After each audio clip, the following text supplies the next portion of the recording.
Hi, everyone. This is Rose Horowitz. I'm a Pulitzer-nominated journalist and the founder of Women to Follow. Very excited to be here for the start. Hi, everyone. For the start of a new year and to welcome my guest, Lola Akinmade Äkerstöm. And let me tell you just a little bit about me and the show. This is episode 9. I started in late summer.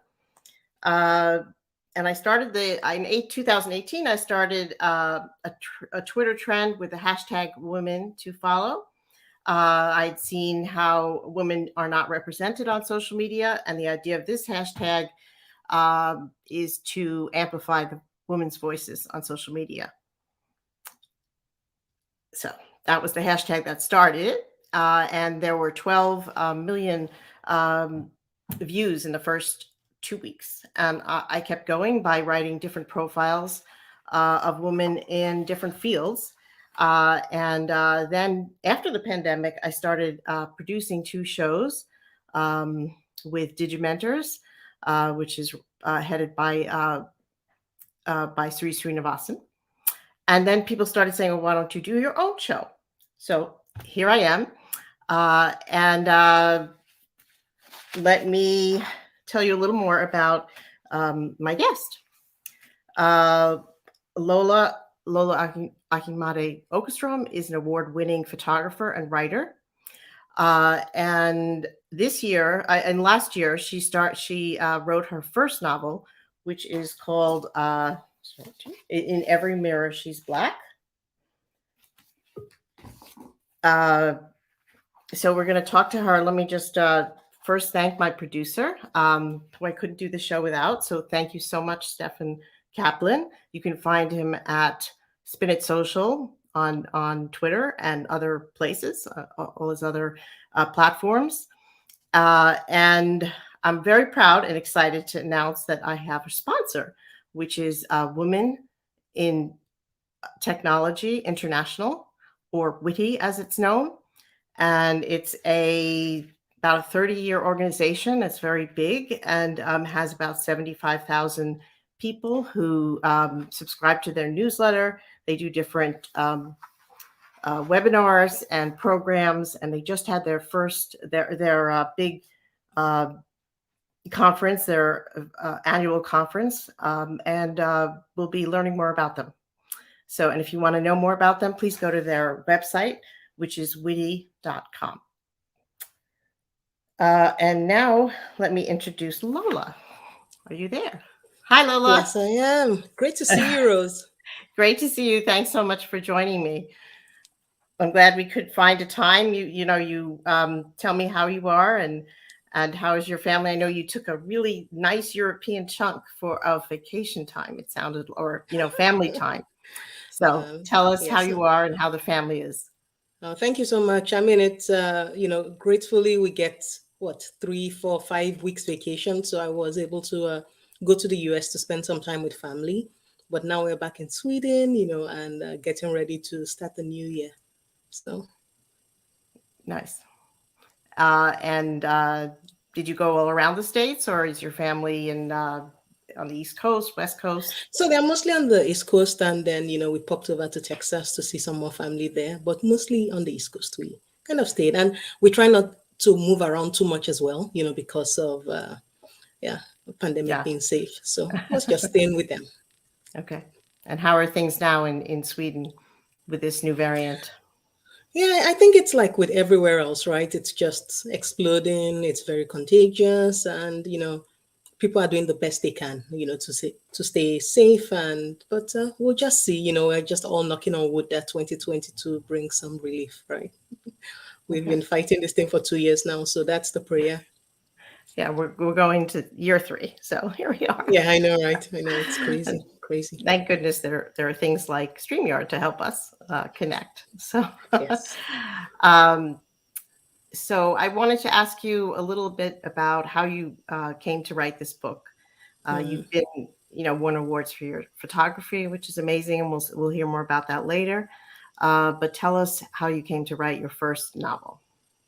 Absolutely. So, I mean, my background and my career has mostly been in the travel industry, as a travel writer, photographer. But a lot of people don't know that fiction was actually my first love. So, when I was growing up in Nigeria in high school, secondary school as we call it, I used to write a lot of fiction by hand, a lot of short stories. And I used to run my own little library in my dorm room. So I had a sign out sheet for my friends, and they'll check my books in and out. So I actually had about 30 kind of really thick, short stories I'd written. But then I kind of put that aside. But fiction had always been there. I wanted to kind of get back to that love. And so how this book came about was one of those short stories I wrote. I was trying to rewrite as an adult and I was struggling. And I realized that the book I was meant to write was closer to me than what I was trying to write when I was a child, as a child, in a sense, my fantasy. Yeah. So that's kind of how the idea of the book started taking shape. It had to be, I've got a lot of experience. I've lived in different places. I've moved through different cultures. And I'm a Black woman in Sweden. People don't know kind of my own story, right, in that sense. And so that was how the idea for the book started coming about. I knew I had to write a book that tackled class, culture, and career. So those are the three themes. And so for that, I knew I had to create three very distinct women. You've done that. I'm almost finished. I have like 30 or 40 more pages to go. So don't tell me the ending, although I think I've read it. It doesn't end conclusively, but we won't go there yet. So I love to read, and I've really been captivated by the book. Could you, just so that we can hear your voice, could you read us the preface and page of the book? Yeah, absolutely. Let me see if I can grab the copy here. Thank you. So the book opens with kind of like the dedication, right? And it says, to anyone who has ever felt unappreciated, uninvited, or invincible, your voice is more powerful than you think. You are allowed to exist without explanation. Never let the world convince you that your struggles are invalid. So that's kind of how I opened the book. All right. Before we go, can you read us a page from the book? Yeah. Okay, page, sure. First page. I'll do that. Let's see the very first. So it introduces us to Kemi. So it says, chapter 1, Kemi. America had decimated Kemi's love life. It had shredded her dignity and tossed its slivers into the air, cackling like a hyena. Relegated to picking up questionable prospects, Kemi was tired of wearing her invincible armor, a 2-ton defense system that screamed to the world she didn't need a man. She couldn't carry that weight anymore. Lately, her dating life read like a dossier of shame. First, there was that one memorable dinner with Deepak. I think I told you I'm a software developer, right? Deepak began to overdose on his own voice 20 minutes in. Kemi simply glared at him. She figured his name dropping his career the 6th time wasn't worth a verbal response. The rest of the evening, Deepak intermittently punctuated his monologues with his love for Black booty. Then there was a silent date with Earl, a white accountant from Ohio, who summoned visions of a serial killer. Earl kept staring into nothingness past her face. Every time he tried glancing away, his hawk eyes floated down her cleavage, then darted back to the intriguing void beyond her. She wasn't sure if he was shy or scheming. So that's the first page. Okay, thank you. Thank you. I always love to hear the author's voice reading her own work. So thank you. So tell me a little bit about the preface. What? Yes. I think that's important in the book. No, absolutely. So just a little bit of the synopsis, of the book is it follows the lives of 3 very different women who end up in Sweden for 3 different reasons. And there is a 4th character, right? And people always ask, well, why is that there this 4th character? And I tell them Black women don't move to Sweden without a valid reason. Like, it's not Spain, it's not France. I am confident in making that generalization. We just don't, right? So there has to be a reason to bring these women to Sweden that would make it realistic. And so for Kemi, it was work. Yoni was the CEO of this huge company that was battling like a PR issue. So he goes to Pocha on the flight over. He meets Brittany, who's a flight attendant. He chases her. And then Muna is a refugee from Somalia who is trying to find family, belonging, find a new place, a new home in Sweden. And so that's kind of how the premise is. And so even though these women are very different in different privilege levels, you know, they still battle a lot of the issues. Either they are uninvited, they feel maybe invincible, or they feel unappreciated. You know, I wanted to give them space to make mistakes and give them space to not have to explain their existence to anyone just because they're Black women. So that was kind of why I wanted to create this book. Okay. And what is, but here's a passage that I found that I think they're always running into this sort of the same problem, the three women. And here's a little passage that I pulled out. This one is, and so the story is told through the voices of these three women. And and there's a connection, right? All the three women have a connection. And in this one about Brittany, who is a stewardess, but before that, she had been a model, and something terrible had happened with the man that she was involved with. Yes. And so she left modeling and became a flight attendant. And so many men often would flirt with her and, talk to her. And in this case, she's met this Swedish man who is interested in her. And in this little paragraph, she's in her apartment and she's talking about the Swede. And she says she's now living in Sweden a little while. Her first week as a Swedish resident, she figured the quickest way to explore the city and find her way into its culture would be through its men. She had hope. But when she Googled Black in Sweden, she discovered it wasn't going to be easy. Swedes are insular, one article warned. You're going to have to make the first move, a travel article said. Curious, and then there's this quote, and I pulled this out. Curious guys use every reflective surface to check your body out instead of looking directly. Yes. So are the women, in what you're trying to tell us, never really looked at for who they are? The men are looking at them through a mirror, because they're not really looking directly at them.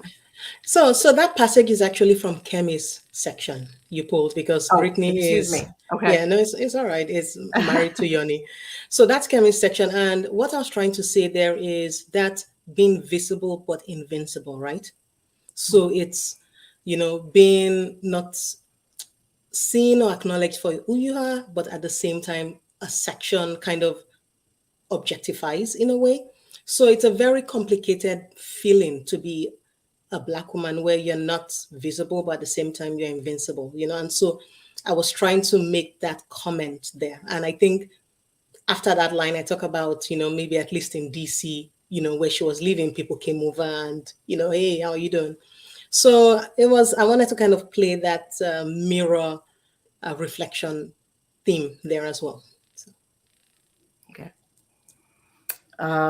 And what did you hope that, who did you want to reach in this book? Were there the audience in Sweden who was white, audience in America who's Black, sort of who did you want to reach and why?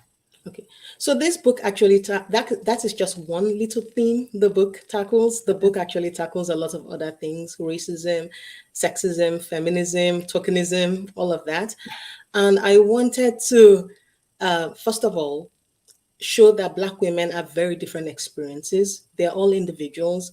And if a Black woman makes a mistake, they can't say it's all Black women. So if I have a bitchy day, you can't say Black women are all bitchy. No. So I wanted to create that in a nuanced way to make sure that if Brittany made a mistake, you can't blame it on Kemi. One. So I wanted Black women to give us space to say, you know what, we can make mistakes too, like white women, and not be held, accountable the same way, right? And then it's also to show people in Sweden in Europe that say they never see color, because Europeans love to say we don't see color, to say this is actually what it feels like to be a person of color moving in your societies, right? Moving in, trying to self actualize in a society that's predominantly white. So the book is, when I say it's not written for one specific audience, first of all, it's written for Black women, and then it's written for non-white people, Black people, so they get to see what it feels like to be a Black woman living every day, battling microaggressions, working twice as hard, being second guessed, and trying to self-actualize. Okay. Well, thank you. And what is the kind of response you're getting from people when you read the book? Or, I don't know how much in person your book came out in the midst of the pandemic, but Yes. so I don't know how much in person you've, been able to meet with, Yes. go to bookstores and hear questions, but sort of what are some of the most common comments or questions that you do get? Absolutely. So the book, I don't know if you know the publication journey of the book, but the book before it got published was rejected over 70 times because publishers didn't 70? want to. 70, yes. Yes. Because I had read that you were been in 70 countries. So No, that's over 70 did. countries. That's my travel writing life. But no, the book itself, the manuscript, because a lot of publishers didn't want to publish it for many reasons. Gratefully now we have 5 publishers, including a German version coming out. Hopefully we'll get a Swedish publisher. We'll see. But going out to bookstores and talking about the book, it's the feedback I've been getting is that people have been able to connect with the women because of the way I wrote the prose. Because I wrote the prose really kind of clean, tight, simple, and so that I wasn't hiding what I wanted to say behind really heavy literary fiction or really flowery prose, because it's really important stuff. It feels urgent, right? So a lot of the feedback, people really did appreciate that because it let them really start connecting with the women in a real way that wasn't hidden beneath literary fiction. So that's one. And but we knew, me and my agent, we knew that once we got over the gatekeeping of the of the publishing industry and the travel industry too, but the publishing industry, we knew people were going to connect with the book because it's a real book. It's people's a lot of people live this experience in Europe, and their voices are not really heard, right? So that's kind of why, I thought it was super important to write this. And so since it came out in September, we did a book tour in the UK, with the UK publisher. So I was able to go to different cities. We went to Nigeria as well, did a tour there as well. So just, excited for the journey of this book. It's just beginning its journey. So, yeah. Yeah. Well, I just want to remark, I think the cover is beautiful. And I think I read that it won an award for its cover. No, I mean, it was I don't know if it won an award, but I know it's been on 2 or 3 different lists of like best covers, and Okay. the designer is Kimberly Glider. Amazing designer. Kimberly Glider is the one. It's very rich and Yes. colorful. Yeah. I guess I'm obviously I'm white, but there were parts in the book that I could see. I have dark hair. I'm sure I've been in Japan where you really stand out if you're not if you don't look like everybody else because it's so homogeneous. And there was a part in the book where I guess she one of the women goes to meet the Swedish man's family. And right away, she can see their looks, like she knows, even though they on the surface act like they're color, they're supposed to be colorblind. Yes. Yeah. No, absolutely. And I did want to bring a lot of nuance to the book. Like I said, the book also tackles feminism and sexism. So a lot of women just relate to the women because a lot of them are women issues, right? But Yes. one of the things I wanted to write about this book is because I am a travel writer and a photographer based in Sweden, I've written a lot of amazing things about Sweden. It's a beautiful place to visit. The amount of press I've given this country in the likes of National Geographic, so I do love it, but at the same time, it's not a one-dimensional place. And when I travel, that's the image I keep getting of Sweden. It's this one-dimensional place, of this is what it is. This is how people are. And I'm like, well, but I'm a Black woman that lives here. And in a sense, I'm privileged in a way that I have my own company. I do different things. But there's so many different voices of color, Black women here in Sweden. How about I start sharing some of those stories as well to create a more multi-dimensional view of the country, because no country is utopia. So we have a question from Ross Brand, yes, who's a big live streamer and social media expert. And he asks, how would you compare the experience of Nigerians in Europe versus the US? Correct. So I'm not going to talk generally, right? Because the whole point of the book is to make sure people are individuals. But comparing Nigerians in the US versus Europe, it boils down to self-actualization, right? I say in the US, we talk about issues.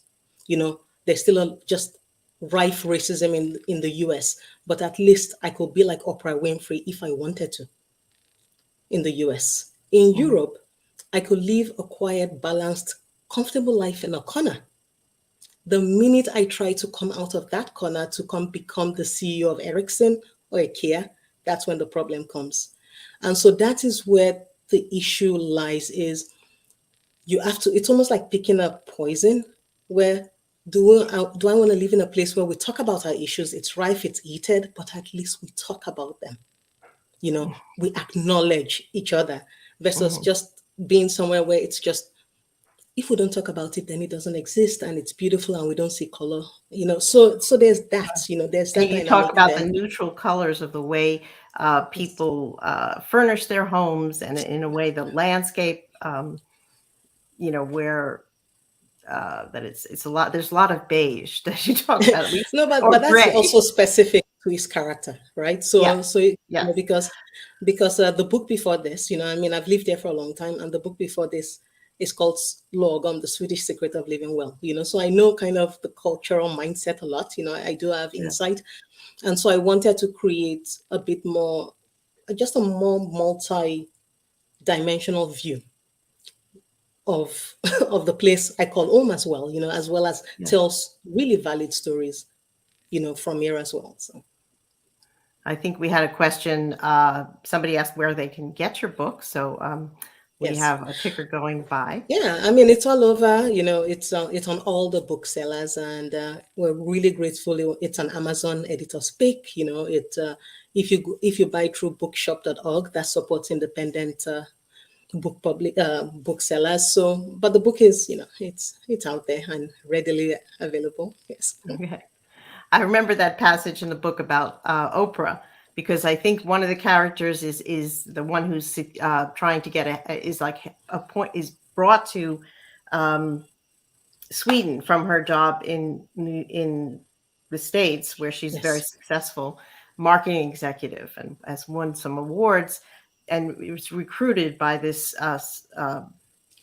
Swedish company to be successful there. And once she sort of is successful, then somebody says, well, you can't be Oprah here, so maybe you should go back to the States. Yes. No, absolutely. Yeah. And I do want to touch on that, because, you were asking me about feedback. So a lot of feedback I've actually been getting from non-Black women is that they have a hard time connecting with Kemi, who is the successful lady, and Brittany, who is the former model, because they don't understand why they're complaining, right? But they connect with Muna's story, and Muna is the refugee who suffers the most in the book, which tells me that they connect with the narrative of Black women struggling, but Black women trying to thrive becomes an issue, where it's like, isn't she enough? Like, what more do you want? You should be happy that we let you. So it's been very telling. It's been very telling, because Kemi goes through a lot of issues in the book. And I know other books written by a white woman, they could take just one issue that she goes with, like maybe a dating life, and write a whole book about that and cry about it. But when Kemi is crying about her dating life, was she complaining about, right? So the book has been really revealing in the sense that it's arresting people's emotions and things that they didn't think they would feel, they're actually feeling, and it's helping them assess, why am I feeling this way? Why don't I believe Brittany and Yoni's relationship? Is it because he is the quote unquote ultimate, Nordic guy picking this black woman? Why is it bothering me? Mm. Or why is Kemi, So they have more you know, sympathy maybe for the woman for Moon, who, who's yeah. struggling, Okay. who's surviving? And so that's a narrative, and a lot of black women are kind of tired of just surviving because we want to thrive, and so that's society's trying to change a lot of that narrative in society as well. So I wanted to throw that in there because that's something I've been uh, noticing and getting from a lot Yes. of feedback too. Yeah. Oh, thank you. Thank you. Yes. uh, Tell us now, you sort of your story. You went from being in programming to becoming a photographer. Yes. So I know. how did that happen? And let's Exactly go right. back a little bit. How did you Yes. get to the U.S.? Where were you born? Yes. Let's hear. No, absolutely. So, I'm Nigerian. So I grew up in Nigeria up until when I was 15. I moved from Nigeria to the US to start college. And so I did kind of start college a bit uh, early. Yes, And so you when had you had you had family here though that you yeah, so had. I had extended family, and Mhm. stayed with them. And so when I went to school, I studied information systems, or as we like to joke, whatever your parents are going to pay for that will bring back maximum investment, so in what they pay for. You So didn't I want to say I'm going to become a writer or no, photographer. at that time it was a hobby, and even and even when I moved from my programming world to being a photographer, my mom, she's my biggest supporter now. But when I did that transition, she's like, "Remind them you have degrees. You have degrees, oh, when so." But no, she's my biggest fan now. So when I moved, so I lived in the US for a while, did information systems, moved into a field called Geographic Information Systems, which is pretty much um, moving kind of data into spatial information, right? Think Google Maps, just kind of cool Mm, stuff. So I used to okay. program that kind of this kind of interactive And maps. what made you, let's say, specialize in that in your background versus Correct. your data? So, Yeah, because I've yeah. always loved geography. Geography had always been my favorite subject. I really wanted to go study geology, but at the time I couldn't do it, for many reasons. And so when I went into college for information systems, I realized I minored in geography. And then at the time, I realized there was this kind of new field, maybe not new, but at least a field called GIS, Geographic Information Systems. So I kind of started specializing in that. So that's what I did up until 2009 when I kind of left that world. But I started as a GIS programmer, kind of moved up into being a GIS system architect and a tech lead. So actually leading teams of programmers and designing these really cool uh, systems, But geography and travel and storytelling had always been there. So I didn't know how it was going to manifest itself, but I knew from a very young age, especially when I used to write fiction, right, that I was going to be a storyteller in some form. I just didn't know how it was going to manifest. So, And you went to school at University of Maryland, but you told yes, me that you lived I was surprised in our little chat that you lived 7 years in Ohio, yes, which is very Dayton, different from Ohio. Dayton, where in Ohio. Ohio? Tell us again. Dayton, Ohio. Dayton. Dayton, Ohio. Yeah. So, and that was one of those places where it was when I first moved, especially kind of being kind of very international, living on the East Coast and moving to Dayton. It was kind of maybe my second culture shock. But I immediately found a community because I found out that they had a men's rugby team. And I used to play rugby, in college. So I went up to the men's team and I said, can I help you form a women's team? And once you have a rugby community anywhere, it brings everybody that's international there, and you kind of have your own little international community in the middle of nowhere, right? And so that was kind of what sustained for those 7 years, just this wonderful community of rugby players. And we played, really competitively, so it wasn't just fun. We're actually like competitive teams. So it was fun. That's what I did in Ohio for 7 years. Thank you. Thank you. Yeah. I think we spoke about that because I'm, born and bred New Yorker, and I've lived elsewhere. And sometimes, it would be more comfortable or more familiar going to a place like London or Paris or, Yes. than the middle, some places in the middle of the country Yeah, that are smaller. but that's the thing, though. I am a travel writer. I love culture.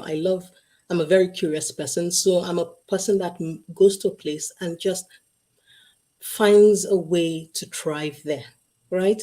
So even if it feels like it's in somewhere remote, I mean, it's Ohio. It's not remote. It's just there. It's we're making it sound like it's Greenland. You're curious and you want to Yeah, experience it as it is. Exactly. So you just find community, and that's where that word community and connection is super, super important, right? That is what gives people life in a new place, in a place that's unfamiliar. And those are the themes I also touch in the book about community and connection. If you don't find community, it's going to be very difficult to truly feel like you can thrive in a place that feels foreign and unfamiliar to you. So, okay. I think Stefan, who knows you because he had you came to me through like two places, but my first guest on my show when I launched it was Kirsten Alana. Amazing. I love Kirsten. She's great. Yes, she's great. And I always ask everybody that I talk to and on Twitter, who are three women that you follow? Yes. And you were one of them. And I'd heard of you. So the other place I know of you is through Stefan, who during the pandemic did this, is going to start another show, but did a whole year looking at photographers. And Stefan, if you want to join us for a minute, say hello. Hi. Hello. I'm going to put Lola back on top where she belongs. She is the author and photographer extraordinaire here and the guest on the show. How are you, Lola? I am doing good. And yourself? Good to see you. I'm good. Pardon my lighting. It's usually a little better. It's a little off today, but Rose surprised me by asking me to come on. Yeah, no You're our surprise guest. I mean, Stefan is our surprise guest for you. No, Lola is an amazing photographer, but what I love most about Lola is her energy and her just uncanny way of connecting with humanity at large. Thank you. The way she travels the globe fearlessly and endlessly to all different points, but it's also the way she connects with everybody when she travels. You see the intimacy in her photos when they're portraits and other things. And as far as her travel photography skills, well, I mean, I think I have it here for a second, but and you didn't study photography. Thank you. Look how many look at film. the public. Oh, Lola's only been published in a few things, No, thank you. No, thank you so much. It's years of hard work. No, but thank you. I didn't study photography, but it was a means to an end because the writing came first. And how photography came about was when I traveled, I took pictures of places I wanted to paint because I was an oil painter. And so that's what I did for many years. Right. Traveled, took pictures. And then after a while, I was like, am I duplicating effort? Like, could I actually use photography as this kind of new medium? And so that's how I slowly got into photography, as a as a professional travel photographer. Right. And so I've been learning as I go. I take maybe a workshop there or here or there, but for the most part, it's something that just kind of came organically, creatively. And I always say that if you're a creative person, you can switch medium. I know people that say, oh, they're artists, but I can't write. Well, I think you could, because you're creative. Or you could take up sculpturing or whatever. But once you're creative and you kind of have the eye, it might be easy for you to kind of switch medium and learn. So, Well, I'm going to bring up 3 photos, Rose, and then Okay. continue, and then I'm going to let you guys continue on because I Okay. am behind the scenes here, and I want to do my job as the producer. But I'll bring up 3 of Right. my favorite photos from Lola, and then I'll Okay. put up the rest for you and her to discuss. This is one that I've always been in love with when I saw it. It is just a absolutely stunning photo. Thank But you. Lola's ability to use light, natural light, so beautifully. So Lola, you can talk about this photo for a Yeah, second. no, thank you. Thank you. This was shot in Mauritius, and I think that it's a traditional Sega dance. That's the dance they have there. And so she was performing, I was there on assignment, and it was actually for 4 seasons. That was where I was on assignment for. But she had this beautiful kind of the gold, like at the hem of her dress. And I said, you know what, can you just, while you're dancing, just keep dancing towards the light, please. Just keep going. And she's like, why? I'm like, just keep dancing to the light. And so that was how I got her into that spotlight to get It's a the beautiful light. photo. And the other photo that I Yeah. selected out of the 3 that I wanted to pull up is one of my favorites is this one. Because Yes. I mean, if this is not, I'm sorry, first of all, where is this again? This was shot in Jukkasjärvi in northern Sweden. Okay. So if this isn't that part of the world, then I don't know what is, and just talk Yes. about a beautiful moment and the joy on this young lady's face. Absolutely.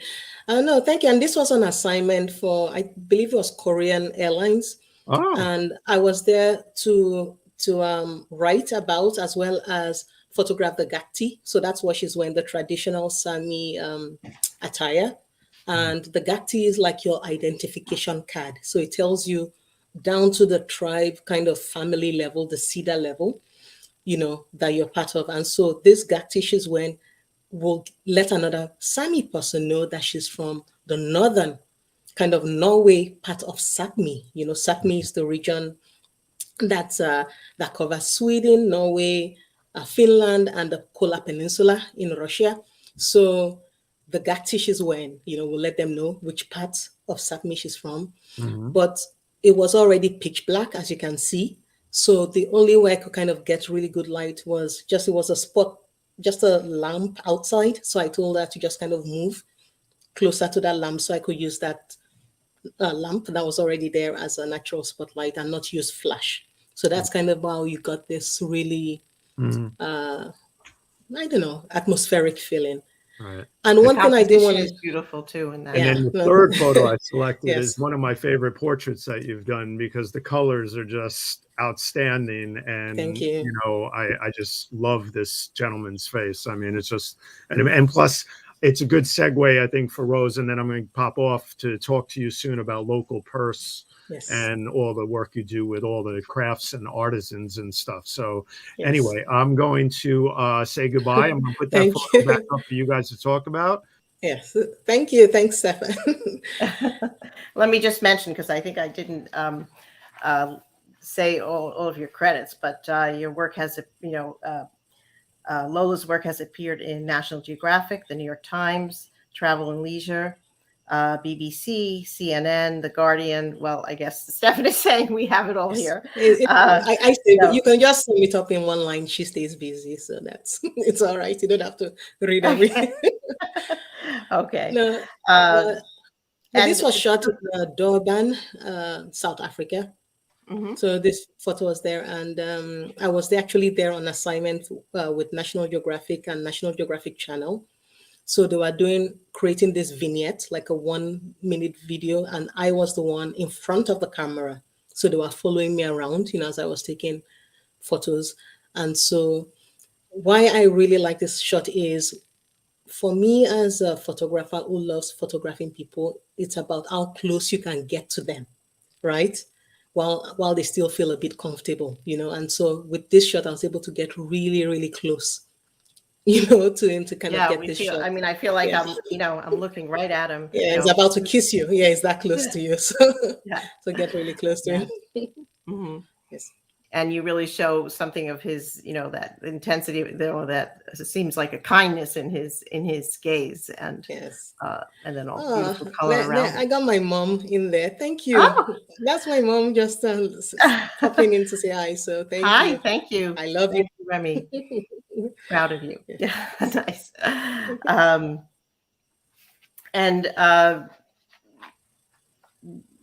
when you would write, take the photographs. Were you writing? Tell us about like the first book, Due North, that you wrote that won Yes. a lot of awards. Yeah. One in So, particular. yeah. So Lola Do You Not? Do You Not is actually my first book, self-published book. So the other two are published with traditional publishers, but Do You Not is super special because it's my own self-published book through my own company, and I wanted to create a collection of kind of travel stories over 20 years of travel. Travel photography, because there wasn't a lot by Black kind of Black women travel photographers, travel journalists, kind of having this kind of coffee table book. So I really wanted to create something so others can see themselves reflected and say, you know what, this is also a valid path for me too. I can do this. I can be a travel photographer, for the likes of National Geographic, as a Black woman. So that's been my niche, the travel, right? So I wanted to create this. And so that book is really me experiencing the world as an African Black woman, how I'm processing it, how you get into my mind, how people maybe react to me, both positive and negative. One of my favorite stories there is one on Poland, the Polish informant. So you have to get the book to read it. But so that's one of my favorite books, and that book, it won 2018 the Lowell Thomas Award for Best Travel Book from the Society of American Travel Writers. So that's an honor I really hold dear. So that's wonderful. Speaking of women photographers in a male-dominated world, how is it? Do you find it? Since you've started, are there more Black women photographers, more women photographers in travel? Yeah. So, and I'm going to shout out Poli Irungu. She created kind of Black women photographers, this amazing community. So you can find just a community of different Black women photographers across different industries, including travel, right? And so I'm really just excited that the space is opening up, and that, one of the things that I always said, because it's been, I've been in this for a while, and when people see my work and then they see me versus when they see my white dude colleague, they look at comparable portfolios, right? They say, oh, wow, look at his amazing work. But when they see mine, they're like, oh, did you take that? Maybe I can take that on my phone too. I'm like, no, you can't. So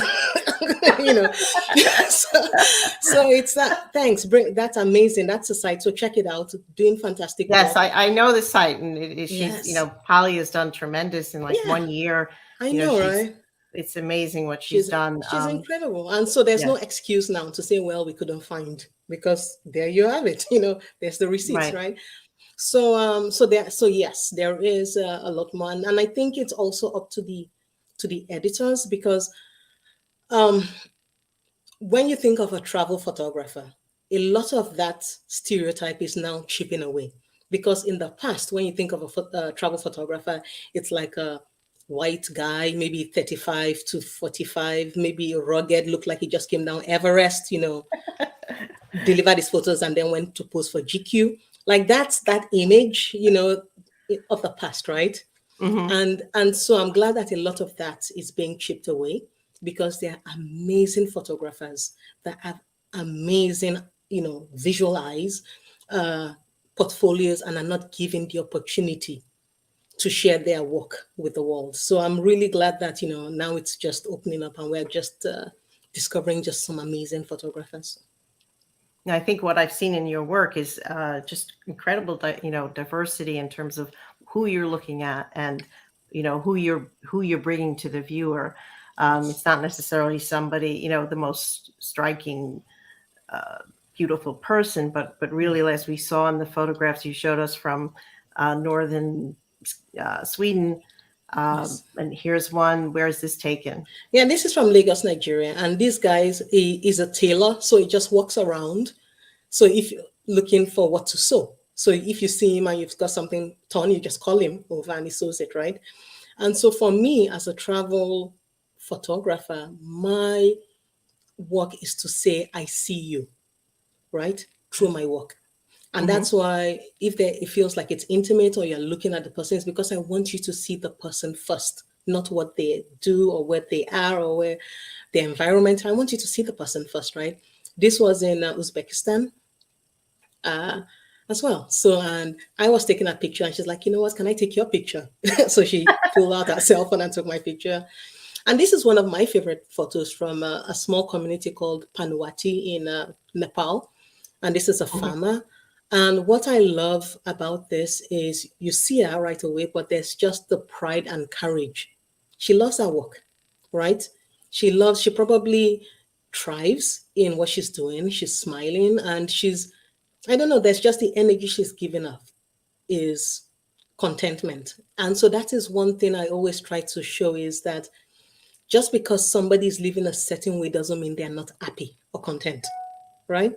So this is also from Nepal. She was really confused why I wanted to take a picture. And I'm like, of course I want to take your picture. Yeah, you're incredible. So that's, for me, it's about going as close as I can to people and saying, I see you, and hopefully just them as the people come through the photo first before you kind of look at their environment. So. They look very immediate, and unlike like the photograph you showed us of the tailor in Nigeria, Yes. you see cars behind him. It's not like the photographer has taken all that out and just has this beautiful exactly. palm trees. It's right there. Yes. That's beautiful composition and light. Thank you. And that's actually not staged, because people always ask me, is that staged? I'm like, no, this was shot in Nice, and I was walking across on a rainy day, and this person was just sitting there with this kind of bright, colorful umbrella. And the whole thing felt symbolic to me, that on this kind of rainy, dreary day, there was this person kind of holding on to a little hope, of vibrance, So for me, anyway, that was, I felt it was quite symbolic, that moment. So interesting. And this is from a business. So tell us about how you started this local purse and what it's about. Yes. So, of course, when the pandemic hit, in 2020, or actually, when was it? 19. Oh, goodness, 2019. It was 2020. It's crazy. So of course, travel kind of in December, and then it was called COVID-19, but it was mostly we knew about it in March, in the 2020. March. Yes, of course. Early but the whole industry just came to a standstill. And for somebody who travels and loves experiencing culture, especially people that are kind of preserving tradition, with their hands and history, and I immediately felt, okay, what can I do? I can't travel, but I know these travel guides, I know these artisans. And so we kind of came up with this startup. We're still, it's 1 year, and we're still kind of bootstrapping and going, but we're trying to find ways to bring people to connect with local artisans and local businesses through live video shopping. Because when the pandemic hit, live video shopping became a huge thing, but for big commercial brands. And so we said, well, we need to bring this where it's a lot more difficult to get to, where people probably need it more, And so that's what we've been trying to do, is trying to kind of onboard partners where people can go live video shopping kind of dynamically. So you could go to Peru, and if you meet, the traditional Quechua weavers, they tell you about the process. And if there's something you see, you can actually point.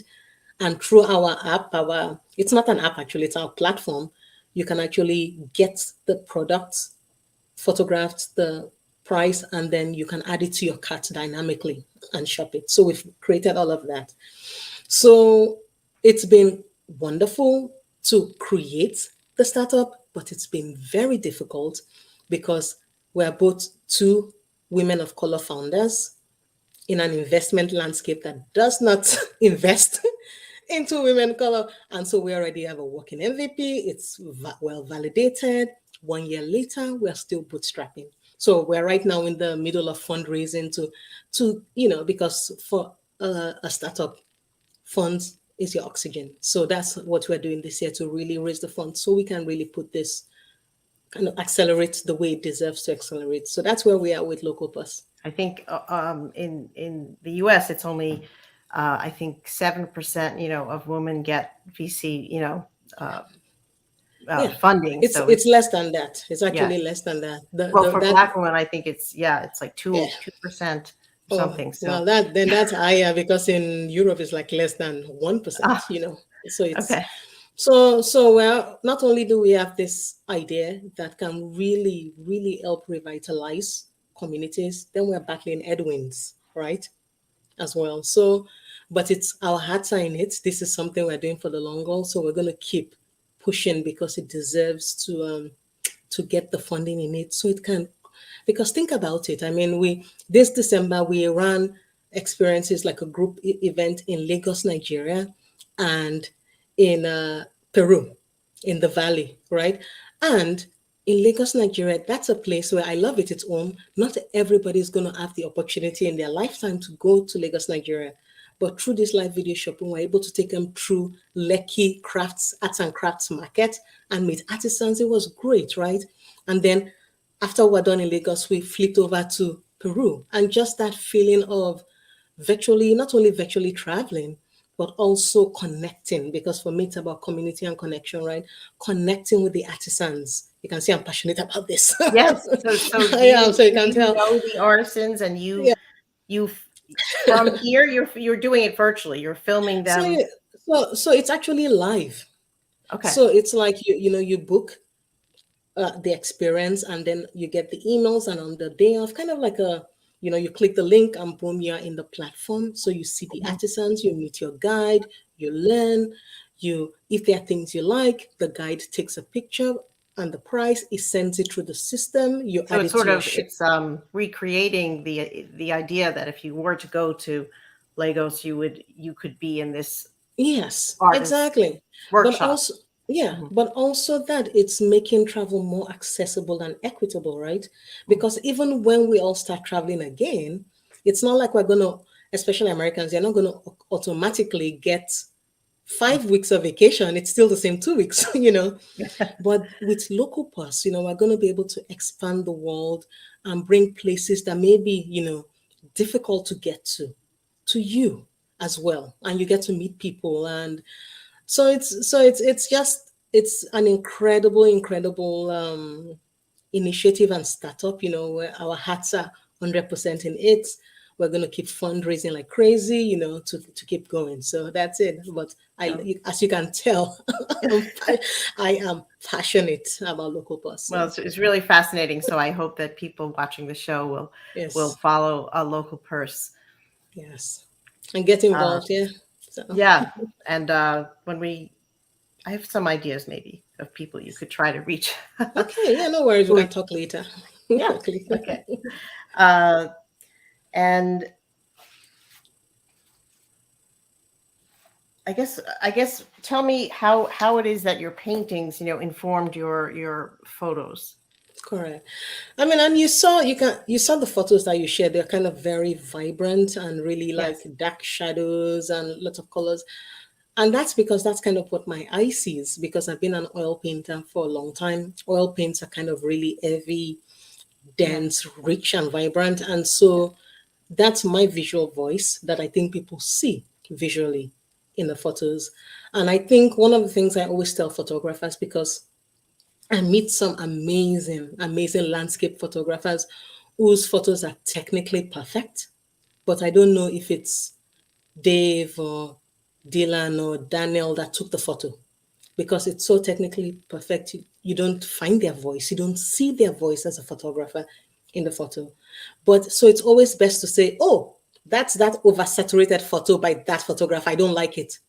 Yes, that's a photographer's work. That's where you want to be as a photographer, right?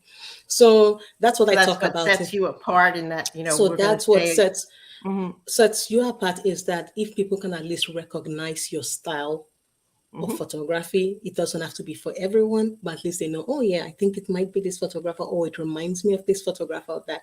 That's where, that means you kind of have a visual voice, right, with your photography. So that's what I always tell, the photographers. It's like, don't worry about perfection. Comes later. You learn, you have to be technically sound. You can't be a professional photographer without being technically sound, but you want to be able to focus on what you're trying to say with the photos first, what you're trying to show, in terms of how you're working with lights and how you're working with, composition. So that's what I always say, as advice for photographers. So, Where is this? Is this picture? this is in Marrakesh, Morocco. Okay. Yeah. Right. So in one of the, in the souks. Yes. Looks like a painting to me. Yes, and this is actually one of my this was shot in Cambodia a long time ago. And I think it was my very first DSLR camera, actually. Wow. I shot this with. So yeah, this is in Jordan. Yeah. That's great. Yeah. That's great. Yeah, and this is on a frozen lake in Finland. Thank you. Thank you. So tell us, as I will ask every guest, who are your 3 women to follow that we should know about? Yes, no, absolutely. 3 women that immediately came to mind. Number 1, Lily Germer, Lebawit Lily Germer. Not only is she an amazing travel, journalist and photographer, she's originally from like Ethiopian American, based in the Dominican Republic, and she's the tourism reporter for Skift, the online trade travel publication. So just an amazing person, very talented, just a broad range of knowledge. That's one. Lee Schumann, amazing. Again, all of them are in the travel space. Lee Schumann is a good friend and somebody I consider a writing mentor as well. She runs a writing workshops. She has books about writing and improving your craft. There she is, and she was my first editor on the manuscript for In Every Mirror She's Black. So Yeah. she's somebody I always go straight to for travel, like writing advice and and that way. And my third lady that I'm mentioning is Anya Mutik.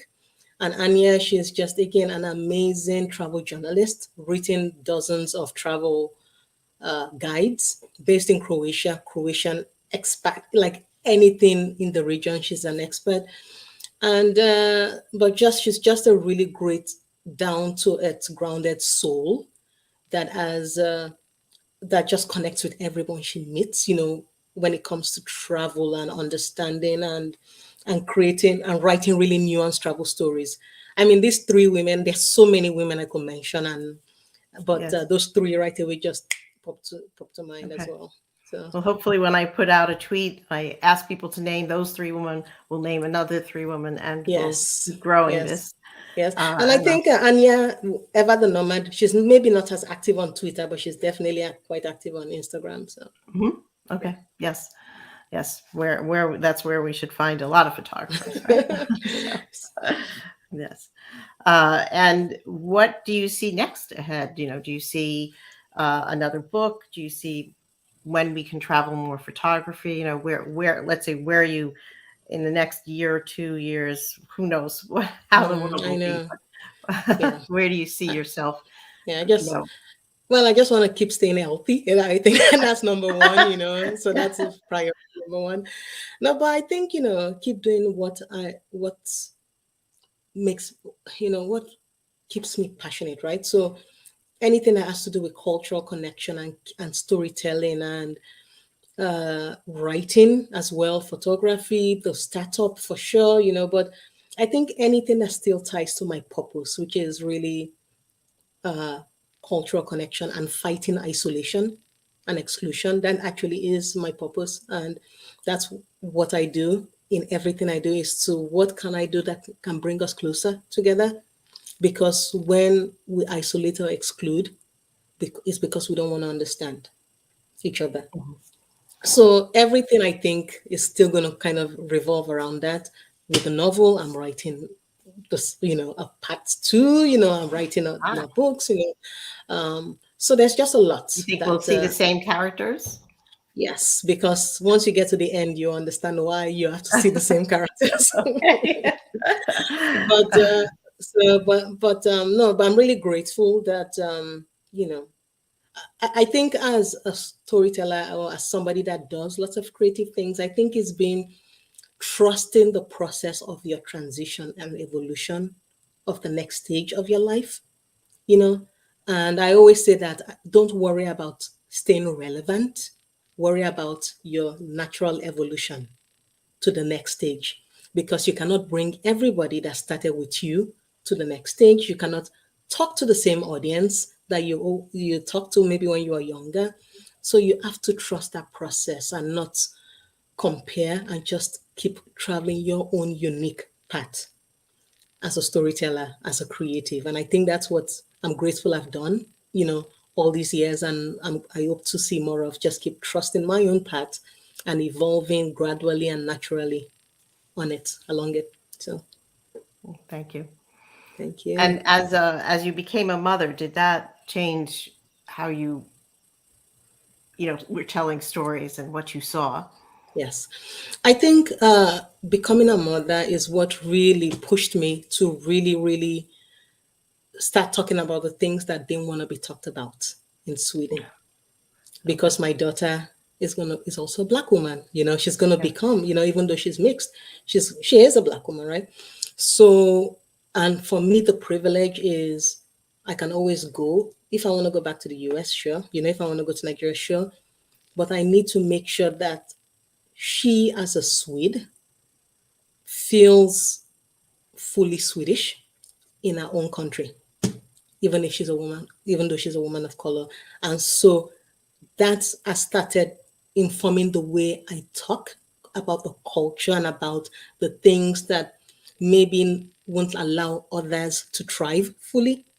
And so that's why this book was important. And that's why, I'll keep writing a bit more about kind of just making sure that we start talking about things that So you, feel you'll also uncomfortable. have your words to, when she grows up, that you can Yes, share with I'll her. well, until she's 18 first. She's not going to read this until she's 18 first. But yes, other things. I mean, that's also why I wrote this book, right? Because there are lots of people that move to Sweden and it's a cultural ethos that they bump their head against. But the book really does demystify it in a way that, oh, that makes sense, right? Logom, the blue one, the blue book. So that's why I do this. It's about cultural connection. It's about fostering understanding. It's about making people feel less isolated and seen, making people feel seen. And that's the feedback I've been getting from women reading this book is I feel seen. I feel like my voice is being heard. And for me, that's why I wrote that preface that way. You're allowed to exist without explaining your existence to anyone. Well, you're really inspirational, and I think really appreciate your joining me. Thank you. Uh, Thank you, Rose. yes, thank you so much. And if you can just stay around backstage, we'll get back to you. I'll just announce my next guest and a few other things. Thank you so Nice. much, Lola. Thank you. Such a pleasure. Thank you. So that was really happy to see people joined us and really inspiring story. She has an incredible journey and she's going to keep going. And so let's all follow Lola.